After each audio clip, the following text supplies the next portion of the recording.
ومولانا محمدا عبده ورسوله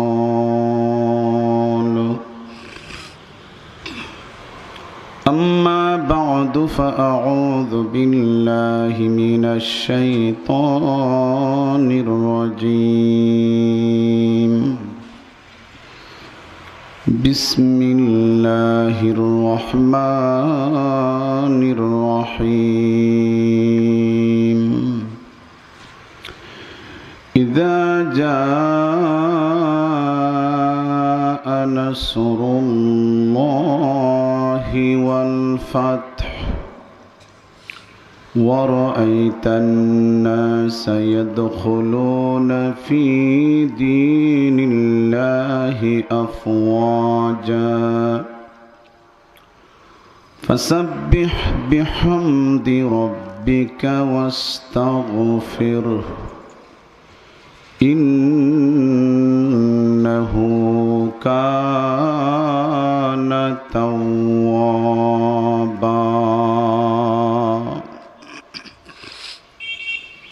صلى الله على سيدنا ومولانا محمد وعلى آله وأصحابه وسلم صلى الله على سيدنا ومولانا محمد وعلى آله وأصحابه وسلم صلى الله على سيدنا ومولانا محمد وعلى آله وأصحابه وسلم بلغ العلا بكماله كشف الدجى بجماله حسنت جميع خصاله صلوا عليه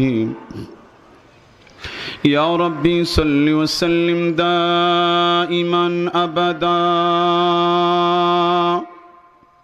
على نبيك خير الخلق كلهم भेजाए रब हमारे दरूद और सलाम बरगसीदा नबी पर अपनी मुदम हजारों दरूद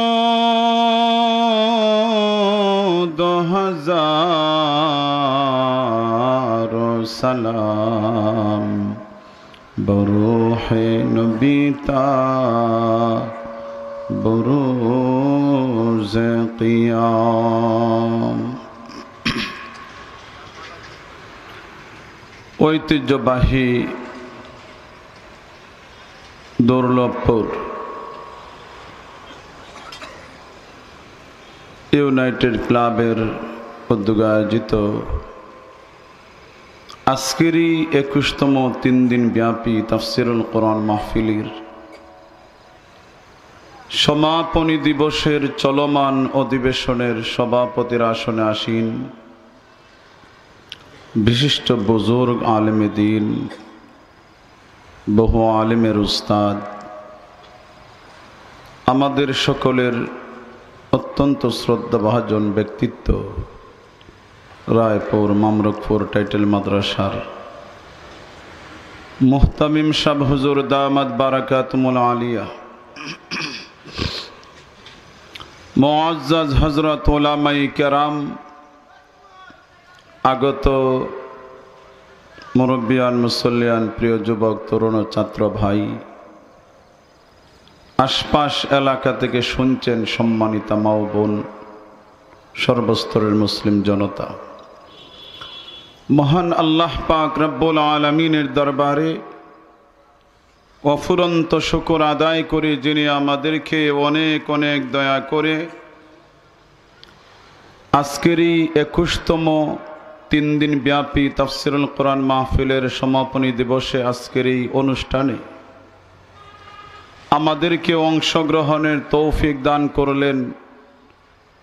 আমরা মহান আল্লাহর দরবারে শুকরগুজার হচ্ছি, আলহামদুলিল্লাহ। কর্তৃপক্ষকে অসংখ্য মোবারকবাদ,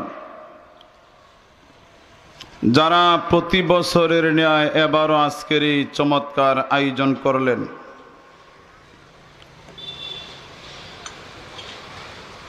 আল্লাহর কাছে দোয়া করি তাদের আয়োজন কবুল করে কিয়ামত পর্যন্ত যেন জারি রাখেন। সকলে বলে আমিন। আমাকে কর্তৃপক্ষ একটি বিষয় ধার্য করে দিয়েছেন, সূরাতুন নাসর। আমজনতার কাছে যে সূরাটি ইযা জাআ নাসরুল্লাহ নামে পরিচিত, আমিও আপনাদের খেদমতে এই ছোট্ট সূরাটি তিলাওয়াত করলাম। পবিত্র কোরআনুল কারিমে আল্লাহ তাআলা 114টি সূরা নাজিল করেছেন। এই সূরাটি হলো কোরআনের 114টি সূরার সিরিয়ালের 110 নম্বর সূরা। এই সূরার পরে মাত্র আছে আর 4টি, সূরা লাহাব, সূরা ইখলাস, সূরা ফালাক, সূরা নাস। পরিপূর্ণ সূরা হিসাবে নাজিল হওয়ার দিক দিয়ে এই সূরাটি সর্বশেষ সূরা। কতক মুফাসসিরিনে কেরাম বলেন এই সূরাটি মক্কা বিজয়ের আগে নাজিল হয়েছে, তবে সংখ্যাগরিষ্ঠ মুফাসসিরিনে কেরামের মতামত মক্কা বিজয়ের পরে আল্লাহ এই সূরাটি নাজিল করেছেন। সূরার সারাংশ কথাগুলো বোঝার জন্যে আমাকে একটু পিছ থেকে টানতে হবে। 40 বছর বয়স পর্যন্ত আমাদের নবীজির কোনো শত্রু ছিল না, আমরা সবাই জানি। যেই দিন নবীজি ঘোষণা দিলেন ইন্নী রাসূলুল্লাহ, আমি আল্লাহ পাকের রাসূল, সেই দিন থেকেই দ্বন্দ্ব, সেই দিন থেকেই সংঘাত, সেই দিন থেকেই যুদ্ধ। অনেক আপন পর্যন্ত পর হয়ে গেল ইন্নী রাসূলুল্লাহ, আমি আল্লাহ পাকের রাসূল, এই কথাটা বলার কারণে। মক্কাবাসী আমার নবীর উপর নির্যাতনের স্ট্রিম রোলার চালিয়েছে, ইসলাম প্রচার প্রসারকে বাধাবিঘ্ন করার জন্য তাদের সাধ্য অনুযায়ী যত চেষ্টা করা দরকার করেছে। কিন্তু ইতিহাসের জ্বলন্ত প্রমাণ, তাদের সর্বপ্রকার অপচেষ্টাকে আল্লাহ নস্যাৎ করে দিয়েছেন। ইসলামের জয় যাত্রা, ইসলামের দুর্বার গতিকে স্তব্ধ করা যায়নি, গেল না, কিয়ামত পর্যন্ত যাবেও না। কথা বলেন ঠিক কিনা? মুসলমানদের উপর চরম থেকে চরম নির্যাতন, নিপীড়ন, রক্তাক্ত, আক্রান্ত মজলুম।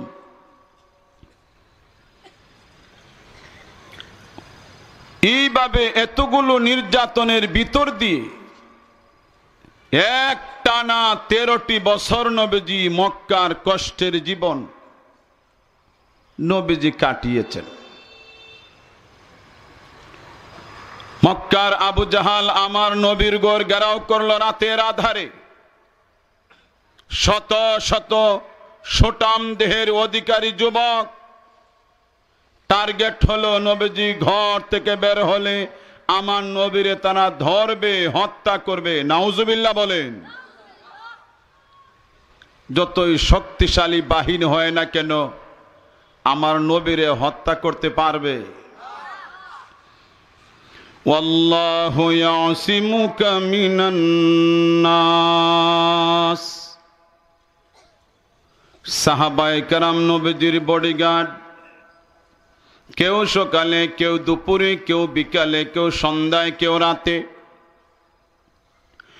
আল্লাহ রাব্বুল আমিন আয়াত নাযিল করে জানিয়ে দিলেন, ওগো নবীজি, যারা আপনার বডিগার্ড, যারা আপনাকে বাঁচাবে, তাদেরকে আমি আল্লাহ না বাঁচাইলে তারাই তো বাঁচতে পারে না। সুতরাং তারা আবার আপনাকে কেমনে বাঁচাবে? না না না, আপনার বডিগার্ডের প্রয়োজন নাই। আয়াত নাযিল করে আমি স্বয়ং আল্লাহ আপনার জিম্মাদার হইয়া গেলাম। নবীজির ঘর তারা ঘেরাও করলো। নবীজি বের হলেই তারা ধরবে। সাথে সাথে তাদেরই পরিকল্পনার কথাগুলো নিয়ে জিব্রাইল আলাইহিস সালাতু ওয়াস সালাম নবীজির কাছে হাজির হয়ে বলেন, হুজুর আপনি ঘরে শুইবেন না, আলীকে ঘুম পাড়াইয়া আপনি সূরা ইয়াসিন পড়ে এক মুষ্টি দুলে হাতে নিয়ে কাফেরদের উদ্দেশ্যে নিক্ষেপ করে আপনি বের হয়ে যাবেন। নবীজি আলীকে বলে, আলী আল্লাহর হুকুম হয়ে গেছে মক্কা ছেড়ে মদিনায় যাওয়ার, সুতরাং তুমি আমার বেডে ঘুমাইয়া যাও। সাথে সাথে আলী রাদিয়াল্লাহু তাআলা নবীজির বেডে শুয়ে পড়লেন। আলী রাদিয়াল্লাহু তাআলা নিজেই বলেন, আমি দেখি সাথে সাথে দুইজন ফেরেশতা নাজিল হয়ে গেল, একজন আমার পাতায় আরেকজন আমার মাথায়। একজনের সঙ্গে আরেকজনের কথা বলে, চেয়ে দেখো আলীর কত সাহস, তার নবী ঘর থেকে বের হয়ে যাবেন আর আলী শুয়ে পড়ল।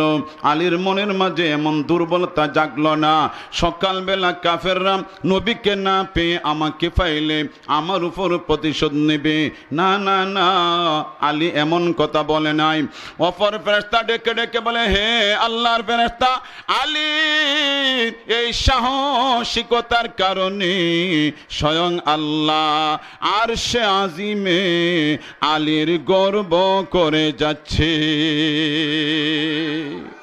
আল্লাহ বলছেন ফেরেশতারা, আছে দেখো আমার আলীর সাহস কত। সুবহানাল্লাহ বলবেন না আপনারা? একটু মনোযোগ সহকারে বলেন না সুবহানাল্লাহ। এবার নবীজি জিবরাইলের কথা মতো তিলাওয়াত শুরু করে দিলেন। বিসমিল্লাহির রহমানির রহিম, ইয়াসিন ওয়াল কুরআনিল হাকীম ইন্নাকা লামিনাল মুরসালিন। নবীজি জোরে জোরে তিলাওয়াত করতে লাগলেন। যেই মাত্র এই আয়াতটা তিলাওয়াত করলেন, ওয়াজআলনা মিন বাইনি আইদিহিম সাদ্দাও ওয়া মিন খালফিহিম সাদ্দান ফাআগশাইনাহুম ফাহুম লা ইউবসিরুন। এতটুকু তিলাওয়াত করে নবীজি এক মুষ্টি দলি নবীজি হাতে নিলেন। কাফেরদের উদ্দেশ্যে জিব্রাইলের কথা মতো নবীজি কাফেরদের উদ্দেশ্যে নবীজি নিক্ষেপ করলেন। আমার আল্লাহ বলে, ওগো নবীজি আপনি যে দুলি নিক্ষেপ করলেন এই দুলিটি সামনে নিক্ষেপ করেছেন, সুতরাং সামনে যারা ছিল শুধু তাদের চোখে মুখে পড়ার কথা, ডানে বামে বিশেষ করে ঘরের পিছনে যারা ছিল তাদের চোখে মুখে যাওয়ার কথা ছিল না। কেমনে গেল সকলের চোখে মুখে সেটা জানেননি। আমার আল্লাহ বলেন, ওয়ামা রামাইতা ইয রামাইতা ওয়ালাকিন্নাল্লাহ রামা। ওগো নবীজি বাহ্যিক আপনি দুলি মারলেও আপনার হাতের দুলি আমি আল্লাহ আমার কুদরতে হাতে উঠাইয়া ডানে বামে সামনে পিছনে যারা ছিল সকলের চোখে মুখে আমি স্বয়ং আল্লাহ পৌঁছাইয়া দিলাম। নবীজি বের হয়ে চলে আসলেন। কাফেরদের চোখে ধুলি গসাইতেছে আর নবীজি চলে যাচ্ছেন সোনার মদিনায়। হিজরতের ঘটনা বললে সময় এখানে শেষ হয়ে যাবে। আপনাদেরকে এতটুকু বুঝাইলাম, চরম নির্যাতিত, নিপীড়িত, নিষ্পেষিত, রক্তাক্ত, আক্রান্ত হয়ে আমার নবী দিনের নবী মুস্তাফা সাল্লাল্লাহু আলাইহি ওয়াসাল্লাম মক্কা ছেড়ে, জন্মস্থান ছেড়ে, বাপ দাদার কিবলা মসজিদুল হারাম ছেড়ে নবীজি মদিনা মনোয়ারা চলে গেলেন। সেখানে নবীজি গিয়েও শান্তিতে বসবাস করতে পারলেন না। মক্কার মুশরিকদের সাথে যুদ্ধের পর যুদ্ধ, বদর, উহুদ, খন্দক, এইভাবে যুদ্ধের পর যুদ্ধ চলছিল। ইতিমধ্যেই মক্কার সাহাবী যারা নবীজির সঙ্গে হিজরত করে গেলেন, কার মনে নিজের দেশের জন্য অন্তরের মাঝে মায়া লাগে না? আমাদের দেশের লোক লন্ডন গেল, দেশের জন্য একটা দরদ, দেশের জন্য একটা ভালোবাসা অবশ্যই থেকে যায়। মক্কা ছেড়ে মদিনায় গেল, মক্কার জন্য ভালোবাসা, আল্লাহর ঘরের জন্য ভালোবাসা সাহাবায়ে কেরামের অন্তরের মাঝে অবশ্যই আছে, আমার নবীর মাঝে আছে। তাছাড়া আল্লাহর ঘরের জিয়ারতের আকর্ষণ সেটা তো আলাদা। যে কারণে সাহাবায়ে কেরামের মাঝে একটা আগ্রহ, যদি এমন কোনো সুযোগ আসতো আল্লাহর ঘরের জিয়ারত, আমরা তো মক্কার মুশরিকদের সাথে যুদ্ধ করতে চাই না, মারামারি করতে চাই না, অন্তত যদি একটা জিয়ারতের যদি একটা সুযোগ আসতো রে, আজকে 5-6টা বছর গত হতে যাচ্ছে আমরা আল্লাহর ঘরে একটা নজর দেখার সুযোগ পাই না।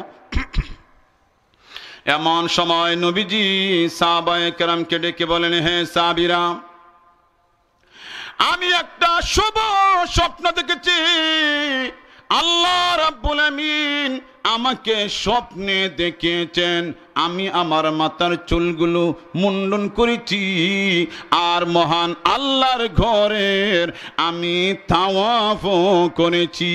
আমার নবী, দয়াল নবী, বিশ্ব নবীর স্বপ্ন, সমস্ত নবী রাসূলের স্বপ্ন হলো নির্ভুল, কোন নবী রাসূলের স্বপ্নের মাঝে বেজালা হয় না। তাছাড়া আমাদের নবী, প্রিয় নবী, বিশ্ব নবী মুস্তাফা, সমস্ত নবী রাসূলের সর্দার, তিনি বলেছেন, সাহাবীরা, আমি দেখেছি আল্লাহর ঘরের জিয়ারত, আমি দেখেছি আল্লাহর ঘরের তওয়াফ।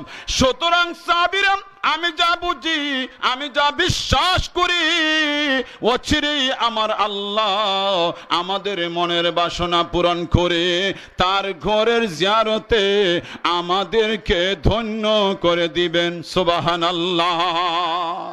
যেহেতু আল্লাহ আমাকে স্বপ্নে দেখাইছেন আর আমি আল্লাহর ঘরে জিয়ারত করেছি, তাওয়াফ করেছি, দেখেছি স্বপ্নে, এই স্বপ্ন বৃথা হতে পারে না। কিন্তু আমার দিকে একটু মনোযোগ দেন, নবীজি দেখছেন স্বপ্ন, কিন্তু এটাকে 2019 সালেও হলেও স্বপ্ন বাস্তবায়ন হবে? 20 সালেও যদি আল্লাহ জিয়ারত করান, তাওয়াফ করান, উমরা করান, তাইলেও স্বপ্ন সত্য হবে। 21 সালে হলো স্বপ্ন সত্য হবে, 22 সালে হলো স্বপ্ন সত্য হবে। যেহেতু নবীজি সাহাবায়ে কেরামের মাঝে অথবা নবীজিকে আল্লাহ কোনো সন উল্লেখ করেন নাই, স্বপ্নে দেখাইছেন শুধু উমরা হজ, উমরা করাটা আল্লাহ নবীজিরে দেখিয়েছেন, সন যেহেতু উল্লেখ নাই, কাজে যে কোনো একটা সনেও উমরা করাইলে স্বপ্ন সত্য হবে। কথা বলে না কেন, ঠিক কিনা?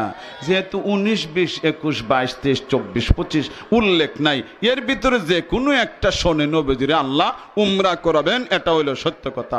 নবীজি যেই মাত্র নামাজের পরে সাহাবীদের মাঝে স্বপ্নের কথা বললেন, সাহাবায়ে কেরাম জিজ্ঞেস করলেন, হুজুর, এ বছর না আগামী বছর? বরং ওদের আগ্রহের কারণে প্রায় 1,500 1400 সাহাবী উমরা করার জন্য তৈরি হয়ে গেছেন। সুবহানাল্লাহ বলে। কতজন? 1400 সাহাবী উমরার জন্য রেডি। নবীজি অলরেডি হুদাইবিয়া প্রান্তরে চলে গেলেন। প্রান্তরে যাওয়ার পর মক্কার মুশরিকরা বাধা দিল, নবীজির উমরা করতে দিবে না। শেষ পর্যন্ত শান্তি চুক্তি হয়েছিল 10 বছরের জন্য, সেটাও আপনারা জানেন। আমার নবী, দয়াল নবী, বিশ্ব নবী পরিষ্কার জানিয়ে দিলেন, হে মক্কা লোকেরা, না না না, আমরা তোমাদের সঙ্গে ঝগড়া করতে আসিনি, যুদ্ধ করার জন্য আসিনি। আমাদের কাছে যুদ্ধের আসবাবপত্র নাই, হাতিয়ার নাই। আসলে মহান আল্লাহর ঘরের জিয়ারতের জন্য এসেছি, তাওয়াফের জন্য এসেছি, উমরা করার জন্য এসেছি। কিন্তু মক্কার মুশরিকরা ডিটারমাইন, না না না, আপনাকে মক্কায় প্রবেশ করতে দেওয়া হবে না। নবীজি যতই বুঝাইলেন তারা সেই বুঝ মানল না। শেষ পর্যন্ত কয়েকটা শর্ত নির্ধারণ করে 10 বছরের জন্য শান্তি চুক্তি হলো। এই 10 বছরের ভিতরে কেউ কাউকে ডিস্টার্ব করবে না, কেউ কারো সাথে যুদ্ধে জড়াবে না। 10 বছরের জন্য সন্ধি, 10 বছরের জন্য শান্তি। এখানে আরেকটু অ্যাড করা দরকার, আর সকলের বোঝা দরকার, নতুবা সামনের শান নজুলটা বোঝা আপনাদের জন্য, আমার জন্য বোঝা আর আপনাদের জন্য বোঝা কঠিন হয়ে যাবে। এই যে দুই পক্ষ থেকে, একদিকে নবীজি এবং সাহাবায়ে কেরাম, অপরদিকে মক্কার মুশরিক বেঈমানেরা, দুই পক্ষের মাঝে যে শান্তি চুক্তি সন্ধি যে হলো 10 বছরের জন্য, নবীজির যারা সাপোর্ট দেয়, নবীজির সঙ্গে যারা অমুসলমান মিলেমিশে থাকে ওরা নবীজির সঙ্গে থাকবে। কাফেরদের সঙ্গে আরো যারা কুরাইশ ছাড়া, মক্কার আরব ছাড়া আরো যারা মক্কার মুশরিকদের সাথে সম্পৃক্ত, এরাও এই সন্ধির আওতাভুক্ত থাকবে। নবীজিও এদের পক্ষ দিবেন না, ওরাও তাদের পক্ষ দিবে না, ওরাও শর্ত ভঙ্গ করবে না, নবীজির সাথে যারা আছে তারাও শর্ত ভঙ্গ করবে না।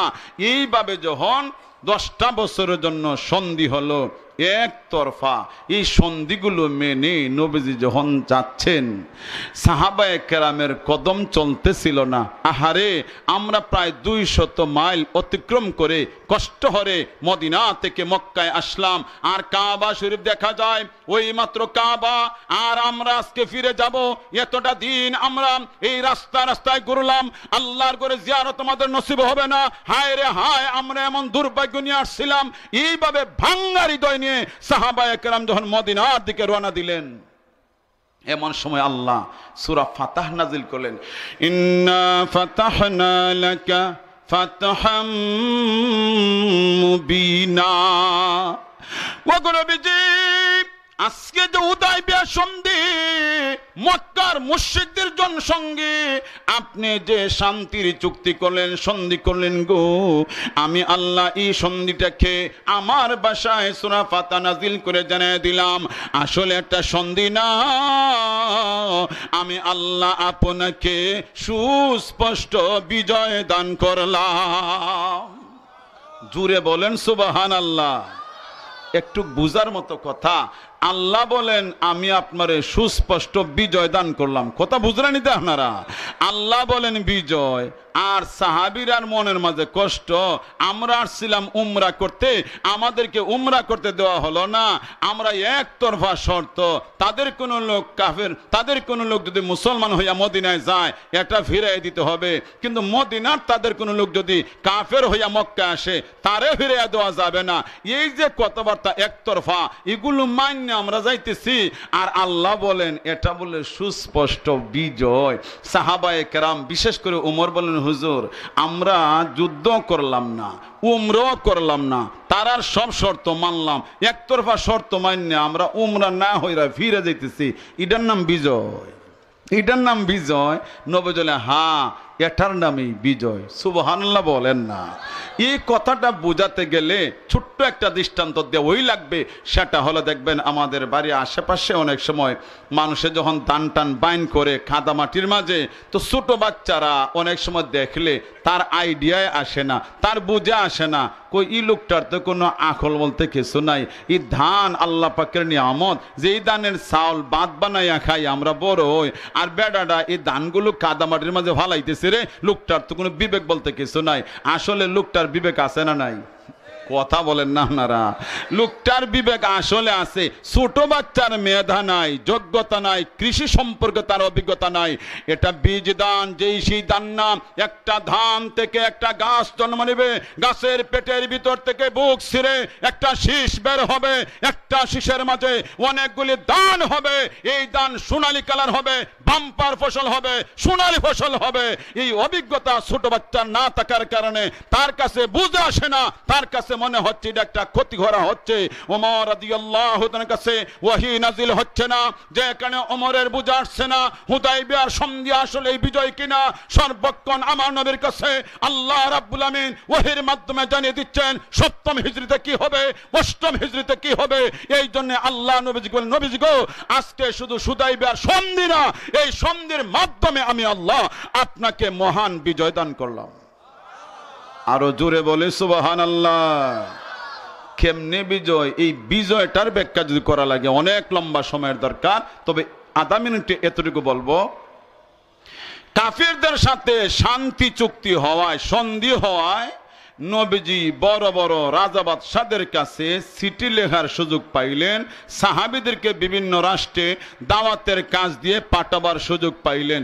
এই সুযোগের কারণে এখন তো আর জানমালের নিরাপত্তার অভাব নাই, যেদিকে ইচ্ছা মুসলমান যেতে পারে, যেদিকে ইচ্ছা দাওয়াত দিতে পারে, কাফেররাও মারে না, মুসলমানও মারে না। 10 বছরের শান্তি কয়েক বছরের ভিতরে বিগত 1 একটা না, 12, 13, 14, 15, 16, 17, 18 বছরে নবুয়ত লাভের পর থেকে নিয়ে একটানা 18 বছরের সংখ্যা যতজন মুসলমান হয়েছিল, হুদায়বিয়ার সন্ধির মাত্র 2-3 বছরে এর চেয়ে বেশি লোক মুসলমান হয়ে গেছে। শুধু সন্ধির সুবাদে, সন্ধি হওয়ার কারণে মালের মাঝে আশঙ্কা নাই, জানে আশঙ্কা নাই, দিনের দাওয়াতের সুযোগ ছিল ওপেন। আমার ভাইয়ারা, আমার বন্ধুরা, আল্লাহ তাআলা বললেন ইন্না ফাতাহনা লাকা ফাতহাম মুবিনা, নবীজি গো আমি আল্লাহ আপনাকে সুস্পষ্ট বিজয় দান করলাম। এই বিজয় নিয়ে নবীজি মদিনায় ফিরলেন। এটা 6ষ্ঠ হিজরি ঘটনা, হুদায়বিয়ার সন্ধি। হুদায়বিয়ার সন্ধির মেয়াদ ছিল 10 বছর। কথা বলবেন কয় বছর? 10 বছরের জন্য শান্তি চুক্তি। এই চুক্তি, এই শর্ত কেউ ভঙ্গ করবে না। ভঙ্গ করা না করা বিষয়টা হইল যে আমাদের মাঝে শান্তি চুক্তি, আমরাও তোমাদের কাউকে হামলা করব না, তোমরাও আমাদের উপর তো করবে না। আমাদের জুটে আরো যারা আছে, এখন তো রাজনীতিতে জুট মহাজুরিগুলো আপনারা বুঝেনি। আমাদের নবীজির সাথে সাহাবায়ে কেরাম ছাড়াও আরো কিছু ছোট ছোট দল ছিল যারা মুসলমান না কিন্তু নবীজির সাপোর্টে থাকতো। অপর দিক দিয়া মক্কার মুশরিক ছাড়াও আরো কিছু ছোট ছোট দল ছিল যারা মক্কার মুশরিকরে মনে প্রাণে ইসলামের বিরুদ্ধে সাপোর্ট দিত। কথা বুঝেননি আপনারা? ওরা মিললে এক দল, ওরা মিললে এক দল। শর্ত হলো কেউ কারো কোনো শাখার উপরও, কোনো অংশের উপরও, কোনো ছোট দলের উপরও হামলা করবে না। এটা ছিল শান্তি চুক্তি, সন্ধি। 6 বছর 7 বছর যেতে না যেতে, অর্থাৎ 2টা বছর যেতে না যেতেই, যে বছর সন্ধি হলো 2 বছর যেতে না যেতেই মক্কার মুশরিকদের সম্পৃক্ত, মক্কার মুশরিকদের সাথে সম্পৃক্ত একটা গোষ্ঠী, এই গোষ্ঠী নবীজির সাথে যারা সম্পৃক্ত এমন একটা ছোট গোষ্ঠীর উপর হামলা করে 13 জনকে হত্যা করলো। নাউজুবিল্লাহ বলেন। মুসলমানরা পায়ে পা দিয়ে ঝগড়া করে না, তবে মুসলমান যদি খাঁটি মুসলমান হয় উফরে পড়লে কিন্তু মুসলমান ছাড়েও না। আসতে বলেন কথা, ঠিক কিনা বলেন? মুসলমানে পায়ে পা লাগায় ঝগড়া করে না। বর্তমানে বাংলাদেশে কোনো আন্দোলন নাই, কোনো ইসলামী আন্দোলন নাই, কোনো হরতাল নাই, কোনো অবরোধ নাই, জ্বালাও নাই, ফুরাও নাই, বিক্ষোভ নাই, মিছিল নাই। তবে আবার নাইও বলা যাবে না, রাসূলের বিরুদ্ধে উৎপাত করলে সবই আছে। কথা বলেন না কেন আপনারা? উৎপাত করলে কিন্তু সব আছে। বিক্ষোভের জায়গায় বিক্ষোভ আছে, মিছিলের জায়গায় মিছিল আছে, শাপলা চত্বরের জায়গায় শাপলা চত্বর আছে, জিহাদের জায়গায় জিহাদ আছে, আন্দোলনের জায়গায় আন্দোলন আছে, ভাষণের জায়গায় ভাষণ আছে, হুমকির জায়গায় হুমকি আছে।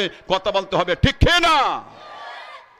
তো 7ম হিজরিতে, 6 হিজরি 7 হিজরি 2টা বছর যেতে না যেতেই 13 জন লোক, যে গোষ্ঠীটা নবীজির সাথে জুটে অংশ গ্রহণকারী ছিল, নবীজির জুটের সাথে শরিক ছিল, এমন একটা গোষ্ঠীর 13 জন লোককে যখন মক্কার সাথে মিলিত একটা গোষ্ঠী হত্যা করলো, এই সংবাদটা যাদের লোক নিহত হইল এরা নবীজির কাছে নিয়ে আসার আগে আগে সাহাবীদের মাধ্যমে নবীজি জানলেন। জানার পরে মক্কার লিডারদেরকে নবীজি বললেন, তোমাদের সাথে আমার 10 বছরের হইল সন্ধি, এর ভিতরে 2 বছর গেল না, তোমাদের শাখা গোষ্ঠী আমার শাখা গোষ্ঠীর উপর হামলা করেছে, 13 জন লোককে হত্যা করেছে, এটার সমাধান হওয়া দরকার। সমাধানের জন্য নবীজি 3টা প্রস্তাব দিয়েছেন। বিষয়টা একটু জটিল, আর না বললে আমারও মনে মাঝে শান্তি আসে না, আপনাদেরকে বুঝাইতে পারলাম কিনা। একটা প্রস্তাব হইল যে 13 জন মানুষে অন্যায়ভাবে আপনাদের পক্ষের লোকে হামলা করলো, খুন করলো, এর দিয়ত চাই। দিয়তের মানে হলো ক্ষতিপূরণ। এক একটা মার্ডার মামলার তখনকার সময়ে রাষ্ট্রীয় আইনে যেই পরিমাণ ক্ষতি, ওই পরিমাণ 13 জনের 13 পরিমাণ ক্ষতিপূরণ করতে হবে। 1। 2 নম্বর হলো আরবের নেতারা যদি এই শর্ত না মানেন তাইলে অবশ্যই আপনারা আপনাদের এই শাখা গোষ্ঠী যারা সীমা লঙ্ঘন করেছে, শান্তির চুক্তি ভঙ্গ করেছে, আপনাদের ঝুট থেকে বহিষ্কার করে দিতে হবে। 2। যদি 2টার একটা না করেন তাইলে সন্ধি বাতিল করেন। কথা বুঝেন না আপনারা? সন্ধিও করবেন, আবার মুসলমানদের দলের সাপোর্টারদেরকে আপনারা মারবেন, কোনো বিচারও দিবেন না, প্রতিকারও করবেন না, বহিষ্কার করবেন না। হতে পারে না। নবীজির পরিষ্কার বক্তব্য, 13 জনকে হত্যা করেছে, তোমাদের দলের লোক শান্তি চুক্তি ভঙ্গ করেছে, তোমাদের দলের লোক ক্ষতিপূরণ চাই, বহিষ্কার চাই, নতুবা 10 বছরের জন্য সন্ধি যে হয়েছে সন্ধির চুক্তিকে ভঙ্গ করতে হবে। শেষ পর্যন্ত তারা একমত হতে পারে না, কোনো একটা বিষয়ে জানিয়ে দিল নবীজির, হুজুর আপনার সাথে যে চুক্তি ছিল শান্তি চুক্তি, এখন থেকে এটা আর নাই। আমার নবী, দিনের নবী, বিশ্ব নবীর সাথে সাথে সাহাবায়ে কেরামকে নিয়ে বসলেন। ও সাহাবীরা, মক্কার বেঈমানরা গাদ্দারি করেছে, 10 বছরের জন্য শান্তির চুক্তি ছিল তারা নিজেরাই ভঙ্গ করেছে। এবার আমি তোমাদের পরামর্শ চাই। নরম সাবি, কোমল মনের সাবি সাইয়েদুনা আবু বকর সিদ্দিক রাদিয়াল্লাহু তাআলা বলেন, ইয়া রাসূলুল্লাহ, ইয়া হাবিবাল্লাহ, ওগো নবীজি, মক্কার লোকগুলি তো আসলে আপনার আপন মানুষ। উদ্দেশ্য হলো, ইয়া রাসূলুল্লাহ, কঠিন থেকে কঠিন কোনো উদ্যোগ নিবেন না, কিন্তু সাইয়্যিদুনা ওমর ইবনুল খাত্তাব রাদিয়াল্লাহু তাআলা বলেন, ইয়া রাসূলুল্লাহ, ইয়া হাবিবাল্লাহ, ওগো নবীজি, যাদেরকে আবু বকর আপন বলেছে এরা আপনাকে পাগল বলেছে, এরা আপনাকে জাদুকর বলেছে, এরা আপনাকে গণক বলেছে, এরা আপনাকে মৃত্যুক বলেছে। ইয়া রাসূলুল্লাহ, আবার সন্ধির চুক্তিও ভঙ্গ করেছে। আমার পরামর্শ, ইয়া রাসূলুল্লাহ, আর তাদেরকে সামান্যতম অবকাশ দেওয়া যায় না। নবীজি বললেন, উমর, তোমার প্রস্তাবটা আমার পছন্দ হয়েছে। সুবহানাল্লাহ বলেন না। আবু বকর সবদিনে একটু নরম মনের ছিলেন। উমর রাদিয়াল্লাহু তাআলা আনহুর প্রস্তাবটা নবীজির পছন্দ হলো। নবীজি সাহাবায়ে কেরাম বললেন, প্রস্তুতি নেও, আমরা মক্কা অভিযানে যাত্রা শুরু করব। সুবহানাল্লাহ বলেন। মদিনা থেকে রমজান মাসের 10 তারিখ বার ছিল বুধবার। বুধবার নবীজি সাহাবায়ে কেরামকে নিয়ে রওনা দিলেন মদিনা থেকে মক্কার দিকে। সঙ্গী হলেন 10,000, সাথে আরো 2,000 একত্রিত হলেন। টোটাল 12,000 সৈনিক যোদ্ধা নিয়ে আমার নবী, দয়াল নবী, বিশ্ব নবী মুস্তাফা সাল্লাল্লাহু আলাইহি ওয়াসাল্লাম মক্কার উদ্দেশ্যে রওনা হলেন। আর নবীজি সাহাবায়ে কেরামকে বললেন, অত্যন্ত সিক্রেট ভাবে, যাতে করে মক্কার লোকেরা জানতে না পারে এবং প্রস্তুতি নিতে পারে, আমরা অতর্কিতভাবে মক্কায় যাব, আল্লাহ আমাদেরকে মক্কার বিজয় দান করবেন। সুবহানাল্লাহ বলেন। নবীজির সঙ্গে আজকে সশস্ত্র যোদ্ধা 12,000 ফোর্স, 12,000 সৈনিক, 12,000 যোদ্ধা, 12,000 মুজাহিদ, 12,000 সাহাবী, যারা নিজের প্রাণের চেয়ে আল্লাহকে বেশি ভালোবাসে, যারা নিজের প্রাণের চেয়ে রাসূলকে বেশি ভালোবাসে, যারা নিজের প্রাণের চেয়ে ইসলামকে বেশি ভালোবাসে, যারা নিজের প্রাণের চেয়ে আল্লাহর কালাম কোরআনকে বেশি ভালোবাসে। সুবহানাল্লাহ। এমন 12,000 ফোর্স নিয়ে নবীজি মক্কায় প্রবেশ করতে রওনা।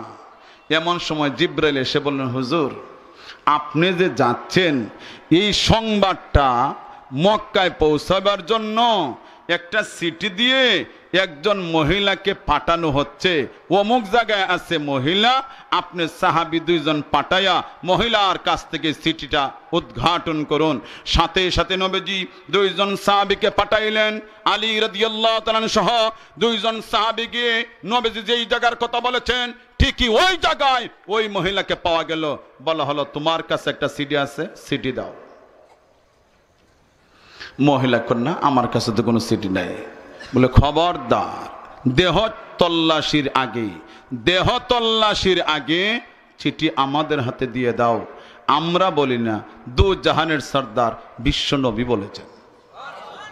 এই কথার মাঝে কোনো ধরনের সংশয় নাই, এই কথার মাঝে সন্দেহ নাই। ওমা ইয়ানতিকু আনিল হাওয়া ইন হুয়া ইল্লা ওয়াহয়ুন ইউহা। আমার নবী যা বলেন আমার নবীর পক্ষ থেকে বলেন না, এটা আল্লাহর কথা। সুবহানাল্লাহ। আল্লাহ নবীজির ওহীর মাধ্যমে জানিয়ে দিয়েছেন। কাজেই মহিলা, যদি সম্মান রক্ষা করো, দ্রুত চিঠি আমাদের হাতে হস্তান্তর করো, নতুবা তোমার দেহ তল্লাশি করতেই হবে। আমরা যদি বাধ্য হই, যেহেতু নবীজি বলছেন তোমার কাছে সিডি আছে। কথা বুঝতেছেন নি? সাথে সাথে মহিলা দেখেছে যে আর তো উপায় নাই, নিরুপায় হয়ে মহিলা চিঠিটি সাহাবীর আলী রাদিয়াল্লাহু হাতে তুলে দিল। চিঠি নিয়ে আলী রাদিয়াল্লাহু নবীজির কাছে আসলেন। এই চিঠি দিয়েছেন নবীজির একজন সাহাবী, যে সাহাবীর নাম হাতিব ইবনে আবি বালতা। হাতিব ইবনে আমি বলতা তিনি এই চিঠিটা মক্কাবাসীর উদ্দেশ্যে লেখছেন, হে মক্কাবাসী সতর্ক হও, নবীজি অপ্রতিরুদ্ধ 12,000 মর্দে মুজাহিদ সাহাবী নিয়ে মক্কায় হামলার জন্য চলে আসছেন। সুবহানাল্লাহ। এখন আপনারা আবার এত তাড়াতাড়ি মাইন্ড খারাপ করবেন না, এখানে কথা আছে। হাবিব উনি বদর যুদ্ধের সাহাবী। বদর যুদ্ধে যে 313 জন মুজাহিদ, এর মাঝে তিনি একজন। আর বদর যুদ্ধের সাহাবী সম্পর্কে স্বয়ং আল্লাহ কোন বলেছেন, ফাফআলু মা শিতুম, ও বদর যুদ্ধের মুজাহিদরা তোমাদের মনে যা চায় তা করো, যাই করো না কেন সব মাফ। আরো আসতে বলেন সুবহানাল্লাহ। এমন ফ্যাসিলিটি, এমন সুযোগ আর কোন যুদ্ধের, কোন কালের, কোন যুগের কোন মানুষকে আমার আল্লাহ দেন নাই, দিয়েছেন বদর যুদ্ধের সাহাবায়ে কেরামকে। সুবহানাল্লাহ বলেন। যা করবে সব মাফ। নবীজি কোরআনের ভাষায় বলছেন, ফাফআলু মা শিতুম, তোমাদের মনে যা চায় তা করো, কোনো অসুবিধা নাই। বদর যুদ্ধে শরীক হয়েছো আর তোমাদের কোনো ভয় নাই, ভীতি নাই, টেনশন নাই, ভাবনা নাই, তোমরা নিঃসন্দেহে জান্নাতি, মনে যা চায় তা করো। সুবহানাল্লাহ। নবীজি হাতিব ইবনে আবি বালতাকে জিজ্ঞেস করলেন, হাতিব আমি যেখানে বিষয়টা সিক্রেট রাখলাম, তুমি কেন এই গোপন সিডি দিয়ে মহিলাকে পাঠাইলে? হাতিব বলেন, হুজুর আমার বেলায় দ্রুত সিদ্ধান্তটা নিবেন না। ইয়া রাসূলুল্লাহ আমি সত্য কথা বলছি, আমি যে সিটি দিয়েছি মুরতাদ হয়ে আমি দেই নাই। ইসলামের প্রতি আমার অনীহা নাই, আপনার প্রতি কোনো অনীহা নাই। ইসলামের প্রতি রয়েছে আমার ভালোবাসা, আপনার প্রতি রয়েছে আমার মহব্বত, ইসলামের জন্য রয়েছে আমার প্রেরণা, ইসলামের জন্য রয়েছে আমার চেতনা, আপনার জন্য রয়েছে আমার চেতনা। ইয়া রাসূলুল্লাহ এরপরে সিটি দিলাম কেন? হুজুর কথাটা একটু সমঝিয়ে নেন, বলেন। হাতিব বিন আবি বালতা বলেন, ইয়া রাসূলুল্লাহ, ইয়া হাবিবাল্লাহ, গো নবীজি মক্কায় আমার পরিবার পরিজন রয়েছে, আমার কোন আত্মীয় নাই, আমার কোন আপনজন নাই, আমার শুধু ফ্যামিলির লোক ছাড়া মক্কায় আপন বলতে কেউ নাই। আবু বকর সিদ্দিক রাদিয়াল্লাহু তাআলা মদিনায়, উনার আপনজন অনেক আছে মক্কায়। উমর রাদিয়াল্লাহু তাআলা মদিনায়, উনার অনেক আপনজন রয়েছে মক্কায়। উসমান রাদিয়াল্লাহু তাআলা মদিনায়, ওনার অনেক আত্মীয় স্বজন রয়েছে মক্কায়।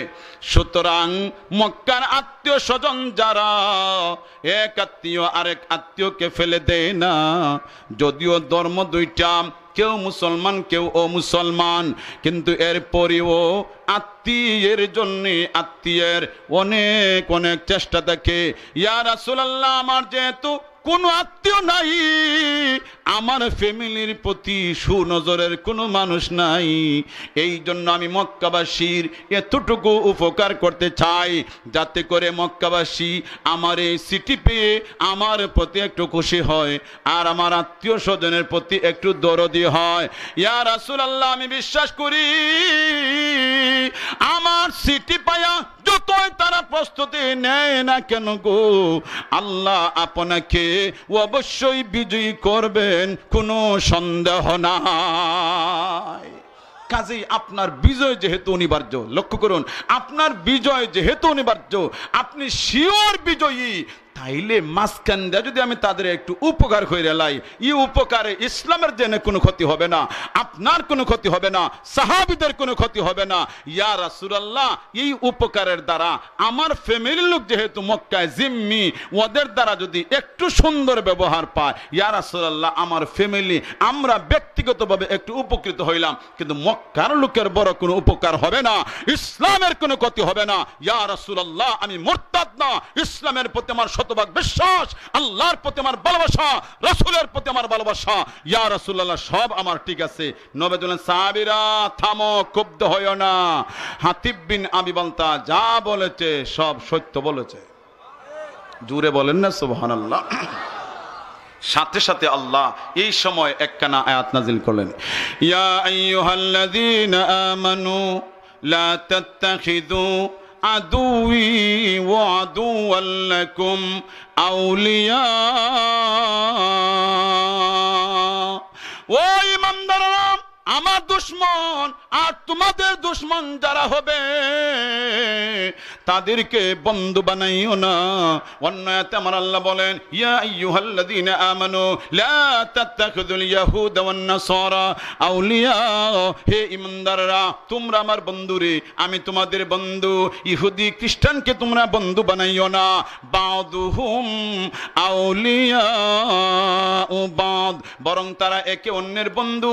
ইহুদি হলো খ্রিস্টানের বন্ধু, খ্রিস্টান হলো ইহুদির বন্ধু। ইহুদি খ্রিস্টান কখনো মুসলমানের বন্ধু হতে পারে না, ঠিক না?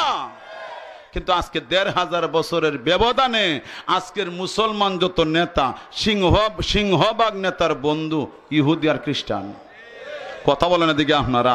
অথচ ১৫০০ বছর আগে আল্লাহ সতর্ক করেছেন, সাবধান, ইহুদি খ্রিস্টানকে বন্ধু বানানো যাবে না।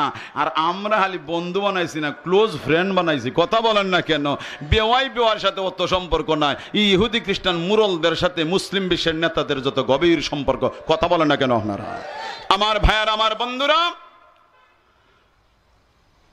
দয়াল নবী বিশ্ব নবী মুস্তাফা সাল্লাল্লাহু আলাইহি ওয়াসাল্লাম শেষ পর্যন্ত তিনি এই ১২,০০০ ফোর্স নিয়ে যখন রওনা দিলেন, পুরা প্রস্তুতি, এই সংবাদটা যখন মোটামুটি মক্কায় কিছু কিছু পৌঁছে গেছে, তখন মক্কার লিডার আবু সুফিয়ান, উম্মে হাবিবার আব্বা, নবীজির একজন স্ত্রীর নাম উম্মে হাবিবা, এই উম্মে হাবিবার আব্বা হইল আবু সুফিয়ান লিডার।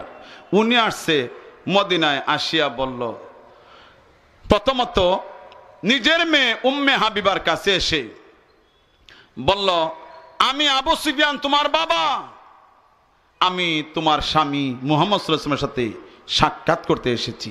খেয়াল করুন, এই কথা বলে বাবা আবু সুফিয়ান নবীজির যে বেড, যেখানে উম্মে হাবিবাকে নিয়ে নবীজি বসেন, ঘুমান, যে পালং খাট, এখানে আবু সুফিয়ান বসতে হলে চাইছে। উম্মে হাবিবা মেয়ে হয়ে বলেন, বাবা প্লিজ আপনি দয়া করে এখানে বসবেন না, এটা আমার নবীর বিছানা। আরো জোরে বলতে হবে সুবহানাল্লাহ। আপনি এই বিছানায় বসবেন না, এটা আমার নবীর, এটা আমার স্বামীর, এটা ইমামুল মুরসালিন বিশ্ব নবী মুস্তাফার আসন, বিছানা। এখানে আপনি বসতে পারবেন না। আপনি হলেন বাবা, তবে আপনি হলেন নাপাক, আপনি হলেন মুশরিক, আপনি হলেন বেঈমান, এখনো মূর্তির পূজা করেন, এখনো মাটির পূজা করেন। আপনার লজ্জা হয় না? যেই মূর্তি কখনো মানুষের কথা শুনে না, এই মূর্তি মানুষের ভাগ্য নির্ধারণ করতে পারে না। কথা বলেন ঠিক না? কাজী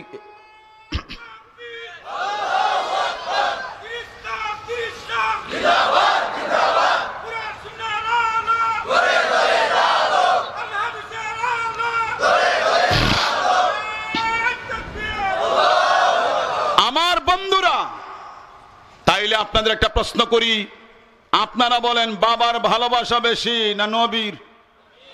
আসতে বলেন কেন? বাবার মহব্বত বেশি না নবীর? নবীর মহব্বত বেশি। ইসলামের ইতিহাসে অনেক মা, অনেক বোন এমন প্রমাণ দিয়েছে, তারা নিজের প্রাণের চেয়ে, নিজের ভাইয়ের চেয়ে, নিজের স্বামীর চেয়ে, নিজের সন্তানের চেয়ে নবীর মহব্বত বেশি। সুবহানাল্লাহ। ওহদের যুদ্ধের করুণ কথা আপনারা জানেন। নবীজির দান শহীদ হয়েছিল। নবীজির একটা সিদ্ধান্ত না মানার কারণে ৭০ জন সাহাবী ওহদের ময়দানে শহীদ হতে হয়েছিল। নবীজি একটা গুহায় পড়ে গেলেন। দুরাচার ইবলিস মুসলমানদের মনোবল ভেঙে ফেলার জন্য একটা পায়তারা করে বলল, কাদ কুতিলা মুহাম্মদ, মুহাম্মদ মারা গেছেন। নাউজুবিল্লাহ বলুন। ঠিকই অনেক সাহাবীদের হাত থেকে তরবারি পড়ে গেল, নবীজি নাই, আর যুদ্ধ করে লাভ কি? সাথে সাথে আমার আল্লাহ আয়াত নাযিল করলেন, ওয়ামা মুহাম্মাদুন ইল্লা রাসূল ক্বাদ খালাত মিন ক্বাবলিহির রাসূল। ও সাহাবীরা, হাত থেকে তরবারি ছাড়লেন কেন? জিহাদ তো নবীর জন্য না, জিহাদ হলো আমি আল্লাহর জন্য, নামাজ হলো আমি আল্লাহর জন্য। যেমন কোরআনে অন্য আয়াতে রয়েছে, ইন্নাস সালাতি ওয়া নুসুকি ওয়া মাহইয়ায়া ওয়া মামাতি লিল্লাহি রাব্বিল আলামিন। আমার নামাজ, আমার কুরবানি, আমার জীবন, আমার মরণ জানতে চাই কার জন্যে? আল্লাহর জন্যে। তাহলে জিহাদ কার জন্যে? ওয়াজ মাহফিল কার জন্যে? সব আল্লাহর জন্য। তো নবীজি মারা গেলেন, দেখে সাহাবীরা তোমরা হাত থেকে তরবারি ফেলে দিবা, নবী নাই, জেহাদও নাই, নবী নাই, ইসলামও নাই, এটা কি মানা যাবে? যদি আল্লাহর জন্য হয়, আমি আল্লাহ তো মরি নাই, আমি আল্লাহ তো আছি, আমি আল্লাহর জন্য ইবাদত থাকবে। শেষ পর্যন্ত সাহাবীরা আবার যুদ্ধের জন্য প্রস্তুতি নিলেন। এই সংবাদটা শেষ পর্যন্ত মদিনায় এসে গেল যে নবীজি মারা গেছেন। মহিলা মানুষ তো, মদিনার অবলা নারীরা এই সংবাদটা শোনা মাত্র একেবারে পাগল পারা হয়ে ঘর থেকে সবাই বের হয়ে গেলেন। হায় আল্লাহ, নবীজি নাকি রে উহুদের ময়দানে শহীদ হয়ে গেছেন, নবীজি নাকি দুনিয়া থেকে বিদায় নিয়ে গেছেন, না জানি ইসলামের অবস্থা কি হবে রে। এমন সময় একজন মহিলা বলল, হইচই করো না, আমি নবীজির সংবাদ জানার জন্য প্রয়োজনে মদিনা ছেড়ে উহুদের ময়দানে যাব। আর একটু জোরে বলুন, জোরে বলুন। এতগুলি লোক সন্ধ্যাকালীন সময় আপনারা আওয়াজটা দিতে পারলেন না, আরো জোরে বলা দরকার, সুবহানাল্লাহ। এবার মহিলা মদিনা থেকে রওনা হয়ে গেলেন। মদিনার বাইরে গিয়ে একজন লোককে পেয়ে জিজ্ঞেস করলেন, হে আল্লাহর বান্দা, মদিনায় শুনেছি, এই শোনাটা কতটুকু সত্য? শুনেছি নবীজি নাকি দুনিয়া থেকে বিদায় হয়ে গেছেন। লোকটা বলে, হে আল্লাহর বান্দি, না না না, এমন কোন সংবাদ আমার কাছে নাই গো, আমি জানি না নবীজি আছেন না দুনিয়া থেকে বিদায় নিয়েছেন। তুমি যেমন শুনেছ আমিও শুনেছি, তবে কথা হলো গো, আমি নিজের চোখে দেখেছি তোমার ভাই উহুদের ময়দানে শহীদ হয়ে গেছে। কে শহীদ হইছে? জোরে বলে না কে? আপন ভাই শহীদ হইছে। আপনার ভাই শহীদ হওয়া লাগতো না, আপনার বাইরে হলে একজনের মাথায় বাড়ি দিছে, বরদাস হয়নি। মাতুন না দিকে আপনারা যে ভাইয়ের বাড়িতে ঈদের সময় আপনি যান না, যে ভাইয়ের সাথে আপনার কোনো সম্পর্ক নাই, কিন্তু এমন বাইরেও যদি গ্রামের কেউ মারছে আলে শুনেন, সামনে যা ভাইবেন তালুই রোয়ানা। কথা বলে না কেন আপনারা? আজকে মহিলা শুনলো নিজের ভাই শহীদ হয়ে গেছে, এরপরও থামে নাই। সামনে গিয়ে আরেকজন বলে, হে আল্লাহর বান্দা, তোমার কাছে নবীর সংবাদ আছে? লোকটা বলে, না না না, আমার কাছে নবীর সংবাদ নাই, তবে আমি যা জানি গো, আমি দেখেছি তোমার স্বামী শহীদ হয়ে গেছে। সুবহানাল্লাহ। আগে শুনেছে ভাই শহীদ, এই মুহূর্তে শুনেছে স্বামী শহীদ, এরপরও মহিলা থামে নাই। আরেকটু সামনে গিয়ে আরেকজনকে জিজ্ঞেস করে, হে আল্লাহর বান্দা, আমি জানতে চাই রে, তোমার কাছে নবীজির কোনো সংবাদ আসেনি? লোকটা বলল, না না না, তুমি যেমন শুনেছ আমি শুনেছি। না না না, আমার কাছে নবীজির সংবাদ নাই রে, তবে আমি যা জানি সেটা হলো আমি দেখেছি তোমার একমাত্র ছেলে উহুদের ময়দানে শহীদ হয়ে গেছে। আগে শুনেছে ভাই নাই, পরে শুনেছে স্বামী নাই, এই মুহূর্তে শুনেছে একমাত্র ছেলেটাও নাই। এমন আপন তিনজন আল্লাহর প্রতি যাদের ময়দানে উহুদের ময়দানে শহীদ হয়েছে, এরপর মহিলা থামে নাই। যেতে যেতে যেতে যেতে আমার নবীর কাছে চলে গিয়েছে। নবীজির দেখে বলে, ইয়া রাসূলুল্লাহ, ইয়া হাবিবাল্লাহ, কুল্লু মুসিবাতিন বাদা মুহাম্মাদিন সাহলুন।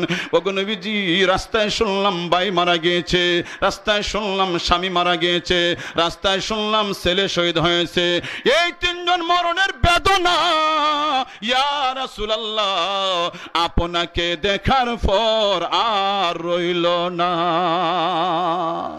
আরো জোরে বলি সুবহানাল্লাহ, আরো জোরে বলি সুবহানাল্লাহ।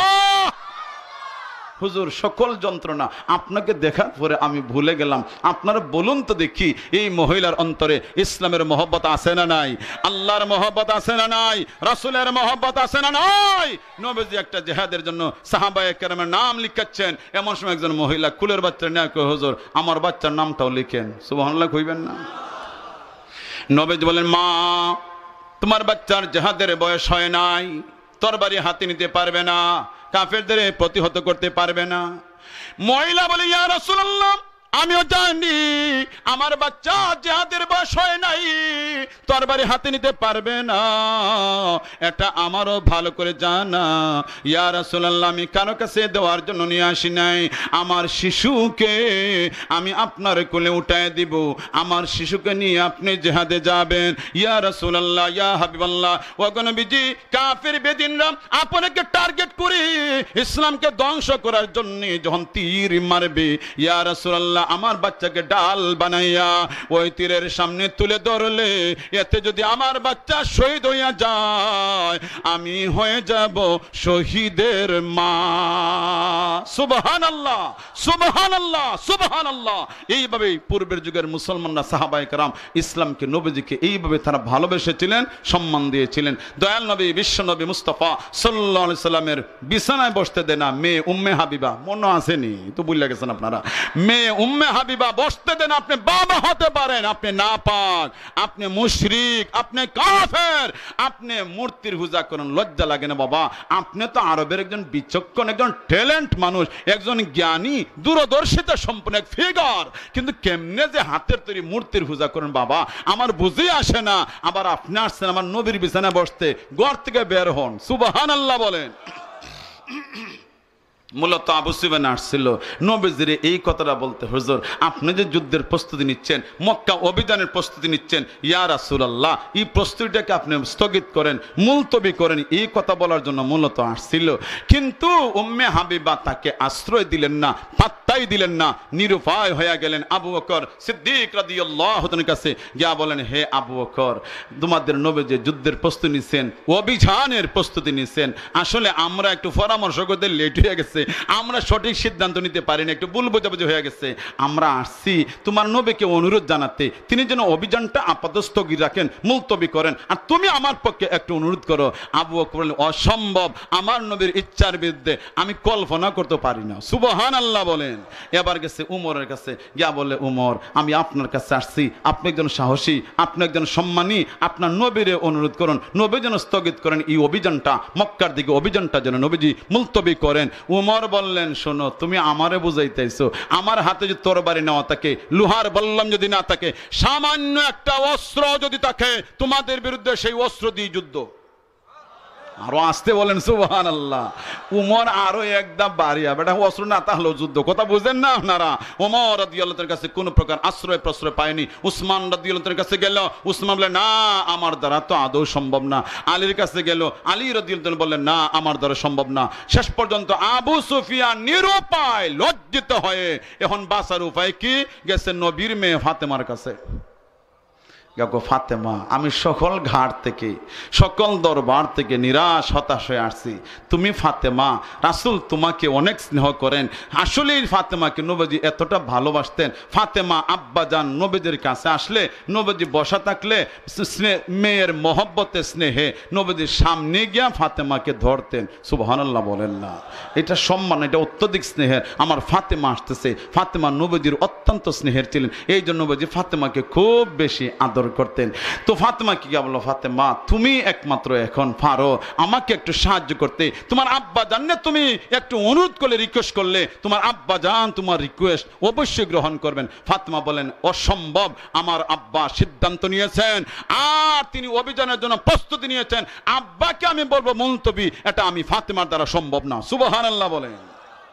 আবার আসছে আলীর কাছে, আলী, কোনো হানে গিয়ে তো কোনো সমাধান নাই, তো একটা বুদ্ধি দেও না তুমি আমারে, তুমি আমার একটা বুদ্ধি দাও। আলী বলল, আমার কাছে তো কোনো বুদ্ধি আছে আমি খুঁজো ভাই না, তবে একটা বুদ্ধি আছে, তুমি মসজিদে ঢুকো আর ঢুকিয়া হো, আমি শান্তি চাই। কথা বুঝলেন না আপনারা? তুমি শান্তি চাই কইও, তুমি তোমার জান বাঁচাও। সুবহানাল্লাহ বলেন না? ঠিকই মসজিদে ঢুকছে, সাহাবীরা নামাজে, কেউ দাঁড়ায় আছে, কেউ রুকুতে, কেউ সেজদাতে যায়, হঠাৎ করে দাঁড়ায় আবু সুফিয়ান কয়, আমি শান্তি চাই, শান্তি চাই, কই দিছে দৌড়। কথা বুঝেননি আপনারা? গিয়া মক্কার লোকদেরকে বলল, তোমরা তো আমার প্রতিনিধি বানায় পাঠাইলে, আমি নবীজির সাক্ষাতে যাওয়া তো দূরের কথা, নবীজি আমার সাক্ষাৎ দিতে রাজি না। নবীজির চেহারার মাঝে রাগ রাগ একটা ভাব আমি দেখেছি, একজন একজন করে সবের দরবারে গেলাম, কেউ আমার সুযোগই দেয় না। শেষ পর্যন্ত নিরুপায় হইয়া দ্বিতীয় দফা আমি আলীর কাছে গেলাম। আলী আমারে কয়, আমি শান্তি চাইয়া মসজিদে ঘোষণা দিতাম। মক্কার লিডাররা কয়, তুমি অত বুদ্ধিমান বেডা হইয়া আলী তোমার এইরকম একটা ঠকাই দিল, আর তুমি এভাবে শরম পাইয়াইলাই, তোমার তো জ্ঞানের কিছু বুঝি না। আসলে আলী তোমার হলো একটা মস্কারি হচ্ছে, এছাড়া আর কিছু না। তুমি কিসের শান্তি চাও মিয়া? নবীজি তোমার কাছে যেখানে শান্তির প্রস্তাব দিছে ওই শান্তির প্রস্তাব যারা রক্ষা করে না এরা শান্তি চাই বললে এটা প্রতারণা ছাড়া আর কিছু না। এদিকে দয়াল নবী বিশ্বনবী মুস্তাফা সাল্লাল্লাহু আলাইহি ওয়াসাল্লাম ঠিকই 12,000 ফোর্স নিয়ে ধীরে ধীরে মদিনা থেকে ধীরে ধীরে মক্কার সন্নিকটে পৌঁছে গেলেন। সন্ধ্যা হয়ে গেল। নবীজি সাহাবায়ে কেরামকে শুনালেন, সাহাবীরা 12,000 সাহাবী লক্ষ্য করেন, প্রত্যেকে পাহাড়ে উঠো। 12,000 কেন আর কতজন হইম? 12,000 সাহাবী মক্কার পাহাড়গুলোতে উঠলেন। নবীজি নির্দেশ দিলেন প্রত্যেকে নিজ নিজ দায়িত্বে আগুন জ্বালাও। 12,000 সাহাবী 12 জায়গায় আগুন জ্বালাইলেন। দূর থেকে কি মনে হবে? আপনারা আন্দাজ করেন। আমার নবী, দয়াল নবী, বিশ্ব নবী মুস্তাফা সাল্লাল্লাহু আলাইহি সাল্লামকে আল্লাহ কত হিকমত, কত জ্ঞান, কত মহাজ্ঞান, কত বিজ্ঞান আমার নবীর আল্লাহ দান করেছিলেন।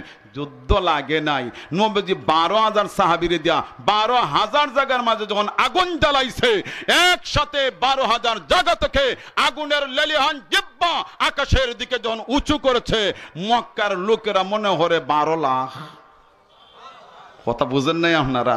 যুদ্ধের ময়দানে যুদ্ধের পরিস্থিতি যদি মনোবল ভেঙে যায় তাইলে আর যুদ্ধ করতে পারবেন না আপনারা।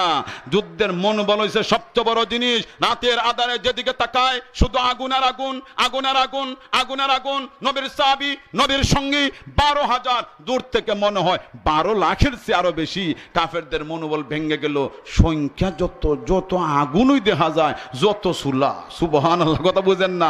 এক একটা চুলায় তো মানুষ 10-12 জন 15 জন থাকে। তাইলে কি পর্যন্ত বাহিনী যে আসছে রে, আরো বজিত জেহাদ, জান বাঁচানি খরচ। এমন সময় আবু সুফিয়ান আবার এসেছে।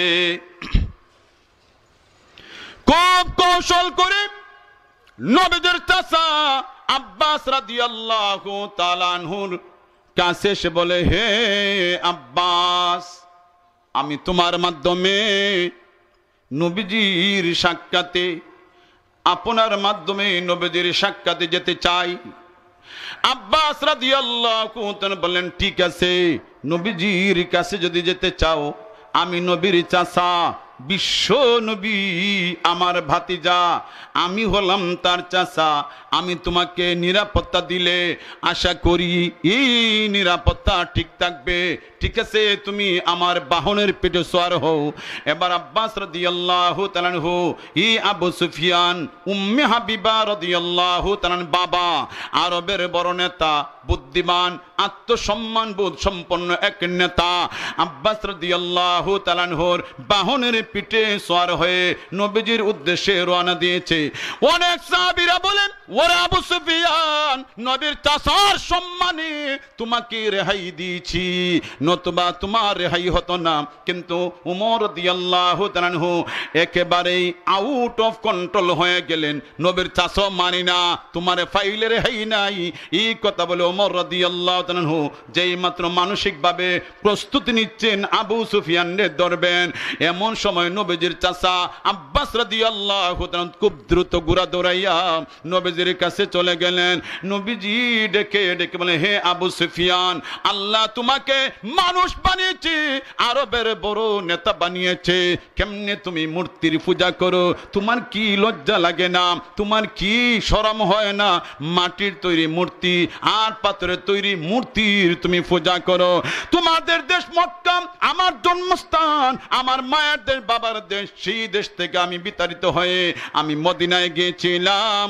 আজ আল্লাহ আমার সঙ্গে এত বড় বিশাল বাহিনী দিয়েছে, এত কি তোমার বুঝে আসে না? ইসলাম যে সত্য ধর্ম, আল্লাহ মহান যে সত্য, আমি যে আল্লাহর নবী।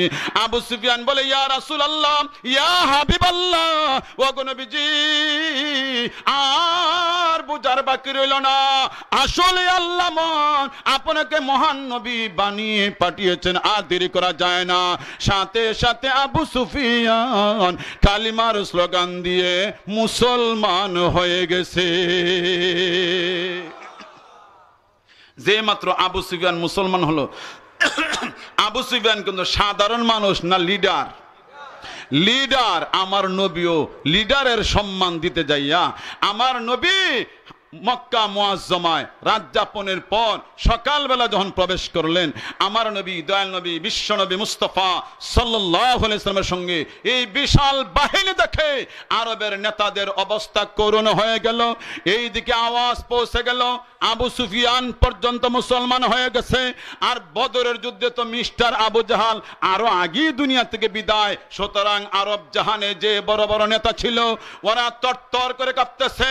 কেমন কম্পন, যেইভাবে সিংহের সামনে একটা ছাগলের বাচ্চার করুণ অবস্থা, আমার নবীর সামনে আরবের লোকদের করুণ অবস্থা। তারা মনে মনে ভাবতেছে 13টা বছর মক্কার জীবনে মুহাম্মদ সাল্লাল্লাহু আলাইহি সাল্লামকে যেই নির্যাতন করেছি, তার সাহাবায়ে কেরামকে যেই নির্যাতন করেছি, আজকে মুহাম্মদ যে বাহিনী আসছে আঙ্গুলের ইশারায় যথেষ্ট আমাদের কিয়ামতের জন্য। কথা বলেন না কেন, ঠিক না? কিন্তু দয়াল নবী বিশ্ব নবী মুস্তাফা সাল্লাল্লাহু আলাইহি ওয়াসাল্লাম শুনলেন মক্কার উপকণ্ঠে একদল সৈন্য সংগঠিত হয়েছে। তাদেরকে প্রতিহত করার জন্য দয়াল নবী বিশ্ব নবী মুস্তাফা সাল্লাল্লাহু আলাইহি ওয়াসাল্লাম খালিদ বিন ওয়ালিদকে পাঠাইলেন। খালিদ বিন ওয়ালিদ কয়েকজন সাহাবী নিয়ে যেতেই ওরা পালিয়ে গেল। বীর বেশে খালিদ বিন ওয়ালিদ আমার নবীর কাছে ফিরে আসতেই আল্লাহ পাক রব্বুল আমিন ইজা জাআ নাসরুল্লাহ আমার নবীর কাছে এই সূরাটি নাজিল করলেন। সুবহানাল্লাহ বলেন। ইজা জাআ নাসরুল্লাহি ওয়াল ফাত ওয়া রাআইতান নাস ইয়াদখুলুনা ফি দীনিল্লাহি আফওয়াজা ফাসাব্বিহ বিহামদি রাব্বিকা ওয়াস্তাগফির ইন্নাহু কানা তাওয়াবা। আমার আল্লাহ জানিয়ে দিলেন ওগো নবীজি, ইযা জাআ নাসরুল্লাহ, যখন আল্লাহর সাহায্য আসবে আর বিজয় যখন আসবে, ওগো নবীজি অচিরে আপনি দেখবেন গো মানুষদেরকে দলে দলে ইসলামের পতাকা তোলে সমবেত হচ্ছে। সুবহানাল্লাহ। যখন আল্লাহর সাহায্য আসবে আর বিজয় আসবে তখন আপনি দেখবেন মানুষকে দলে দলে ইসলামের প্রবেশ করতেছে। যেই মাত্র খালিদ বিন ওয়ালিদ বীর বেশে আসলেন, এইদিকে আবু সুফিয়ান মুসলমান হলো, আর আরবের লোকেরা বুঝার বাকি রইল না ইসলাম সত্য। বাঁধ ভাঙলে বন্যার সময় আপনাদের মৌলভীবাজারে কয়েকটা জায়গায় বাঁধ ভেঙে গিয়েছিল। বাঁধ ভাঙলে যেভাবে নাকি পানি দ্রুত বের হয়, এইভাবে মক্কা বিজয়ের সাথে সাথে আল্লাহর সাহায্য আসার সাথে সাথে লোকগুলি এইভাবে উপসে পড়া বীরের মতো ইসলাম ধর্মে প্রবেশ করেছিল। সিল্লে বলেন সুবহানাল্লাহ।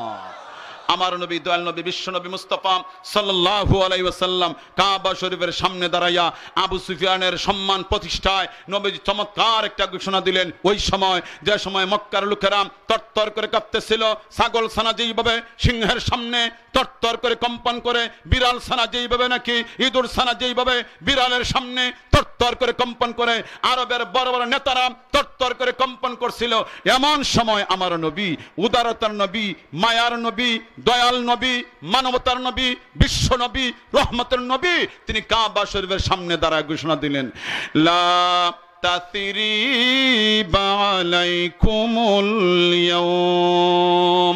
হে আরবের লোকেরা, না না না, তরতর করে কম্পন করতে হবে না। তোমাদের নেতা হলো আবু সুফিয়ান। আবু সুফিয়ানের সম্মান দিলাম রে। আবু সুফিয়ানের বাড়ি তোমাদের জন্য আমি বিশ্ব নবী নিরাপত্তা ঘোষণা দিলাম। আল্লাহর ঘর হারাম শরীফ তোমাদের জন্য আমি বিশ্ব নবী নিরাপত্তার ঘোষণা দিলাম। আপন আপন ঘর আমি তোমাদের জন্য নিরাপত্তা ঘোষণা দিলাম। তার মানে হলো যে নিজের ঘরে প্রবেশ করবে সে হবে নিরাপদ। আল্লাহর ঘরে যে প্রবেশ করবে, হারামের ভিতরে যে প্রবেশ করবে সে হবে নিরাপদ। এমনকি তোমাদের নেতা আবু সুফিয়ানের বাড়িতেও যারা যাবে তাদেরকে আমি বিশ্ব নবী নিরাপত্তা ঘোষণা দিলাম। এই 3 জায়গায় যারা যেতে পারে নাই এরা তোর তোর করে কাঁপতেছে। আমার নবী দয়াল নবী বিশ্ব নবী কাবা শরীফের সামনে দাঁড়ায়া ঘোষণা দিলেন, হে আরবের লোকেরা, যারা নিজের ঘরে যেতে পারো নাই, আবু সুফিয়ানের বাড়ি যেতে পারো নাই, আল্লাহর ঘর হারামেও যেতে পারো নাই, তোমাদের নিরাপত্তা নাই মনে করে তরতর করে কাঁপছো, আমি রহমতের নবী এই মুহূর্তে আমি তোমাদেরকে ক্ষমার ঘোষণা দান করলাম। এখানে আমাদের জন্য যত সবক আর যত শিক্ষা। যেই নবীরে অন্যায়ভাবে, যেই নবীর সাহাবায়ে কেরামকে অন্যায়ভাবে মক্কার মুশরিকরা 13টা বছর একটানা চরম থেকে চরম নির্যাতন, চরম থেকে চরম নিপীড়ন, রক্তাক্ত আক্রান্ত কত সাহাবী শহীদ, কত নারী মর্মান্তিকভাবে জীবন দিতে হয়েছে। সুমাইয়া রাদিয়াল্লাহু তাআলা আনহার এমন ভাবে নির্লজ্জভাবে লম্পট আবু জাহাল বর্ষা দিয়ে আঘাত করলো, স্পর্শকাতর অঙ্গে আঘাত লেগে হযরত সুমাইয়া রাদিয়াল্লাহু তাআলা আনহা ইসলামের জন্য জীবন দিয়ে শহীদ হইলেন। এইভাবে 13টা বছর এত আঘাত পেয়ে আজকে নবীজি মক্কায় বিজয় বেশে, বীর বেশে নবীজি প্রবেশ করলেন, আর বেকসুর খালাস আমার নবী তাদেরকে ক্ষমা ঘোষণা করলেন। ইচ্ছা নবীজি তিলে তিলে কড়াই গন্ডায় আমার নবী 13 বছরের প্রতিশোধ লইতে পারতেন, কথা বলতে হবে ঠিক কিনা? কিন্তু আমার নবী সারা বিশ্ববাসীর জন্য কিয়ামত পর্যন্ত আমার নবী একটা মডেল, একটা দৃষ্টান্ত, একটা রেকর্ড স্থাপন করলেন। কতটুকু মহামানব হলে এত নির্যাতনের পর হাতের মুঠোয় সুযোগ পায়া সুযোগ গ্রহণ না করে ক্ষমা করতে পারেন, সেই দৃষ্টান্ত আমার নবী স্থাপন করেছেন। সুতরাং এই পয়েন্টের উপর আমরা মুসলিম উম্মাহ সাহসী কণ্ঠে কিয়ামত পর্যন্ত আমরা স্লোগান দিতে পারি, আল্লাহর জমিনে, বাংলার জমিনে, পৃথিবীর কোন ভূখণ্ডে যদি শান্তি প্রতিষ্ঠা করতে চাই, কোন নেতা নেত্রীর আদর্শ দিয়ে শান্তির সমাজ প্রতিষ্ঠা হবে না। আবারও শান্তির জন্য আমার নবীর আদর্শের প্রয়োজন, কথা ঠিক না? আমার ভাইয়ারা, আমার বন্ধুরা, কত মহান হলে আমার নবী এমন একটা মহানব দৃষ্টান্ত স্থাপন করতে পারেন।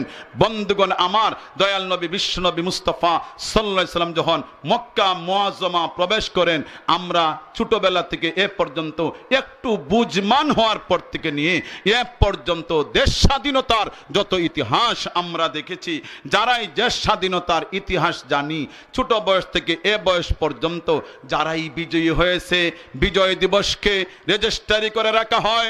ওই দিবসটা ফিরে আসলে নাচ গান আনন্দ উল্লাস, আর যারা হয় বিজয়ী এরা পায় বড় বড় খেতাব, এরা পায় বড় বড় ডিগ্রি, এরা পায় সরকার থেকে বড় বড় সুবিধা, এরা সন্তান পায় বড় বড় সুবিধা।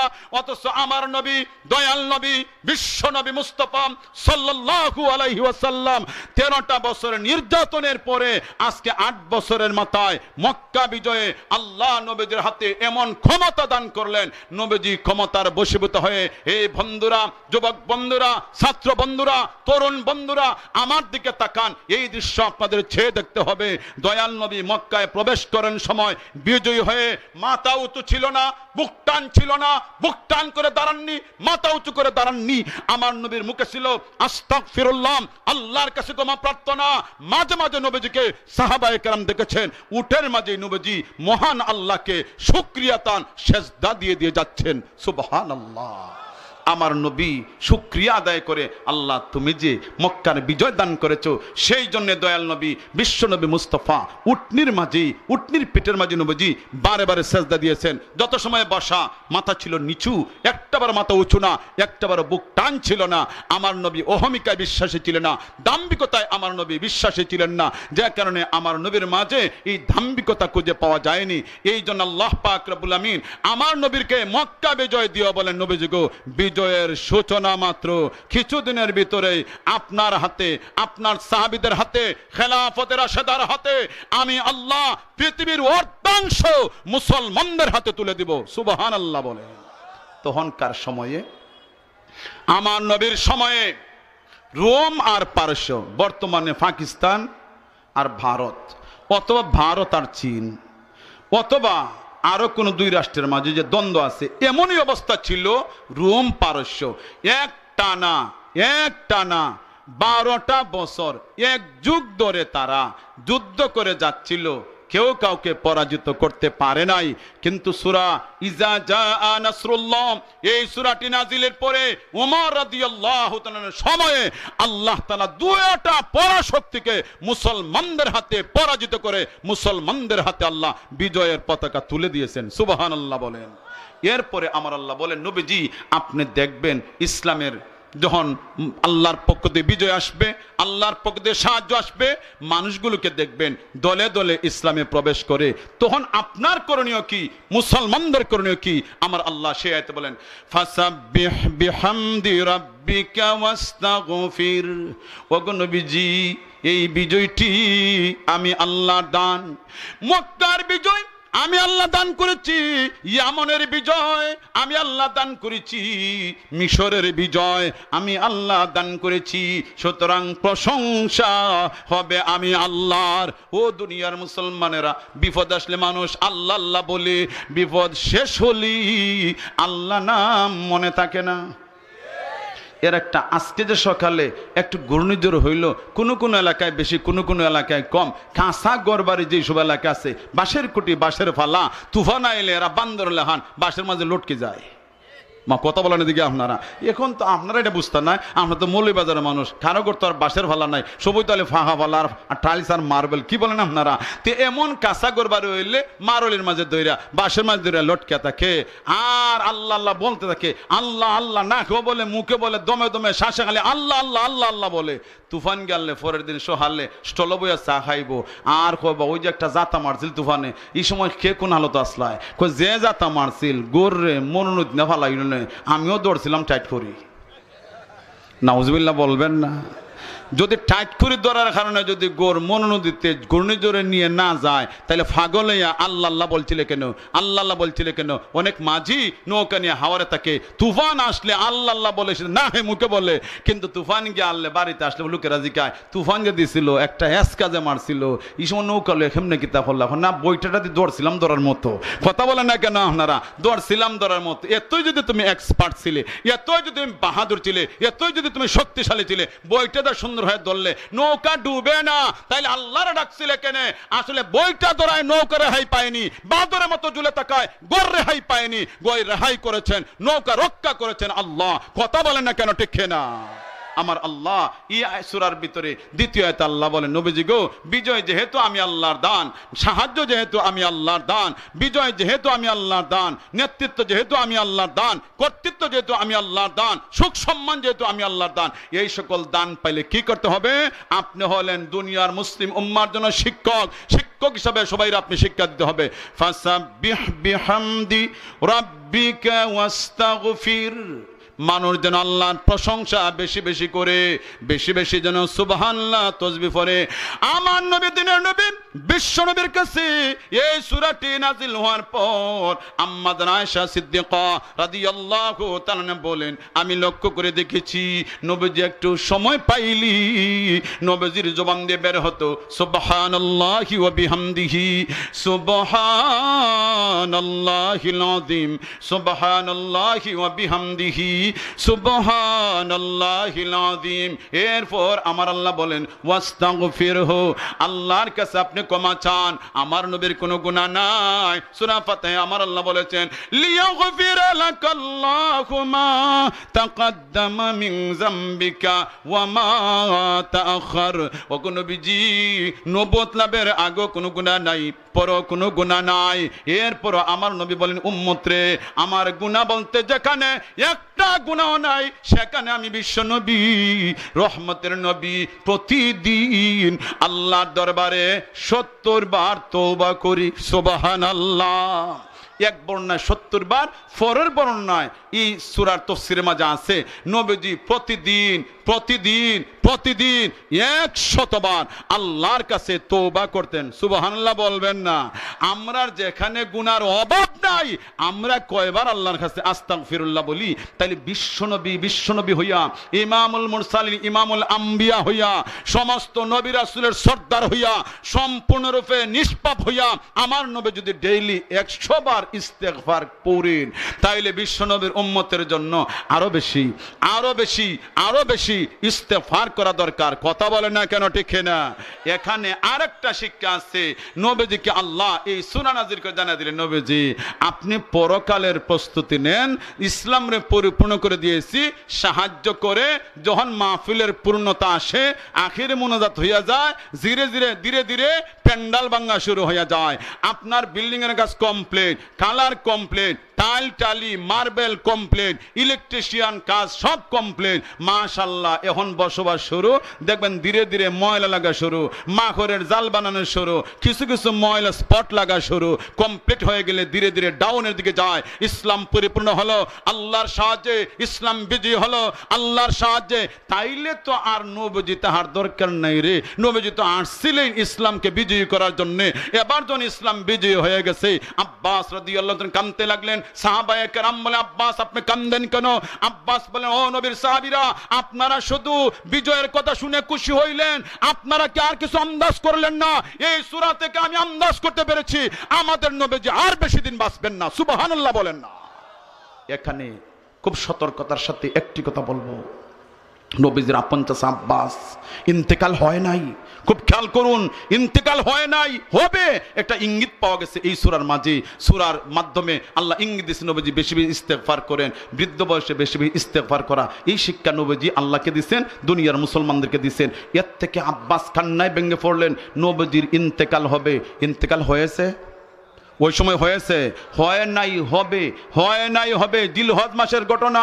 আর নবীজির ইন্তেকাল হবে মুহররম, সফর, রবিউল আউয়াল, আরো 2.5 মাস পরে। এর আগেই কান্নায় ভেঙে পড়লেন।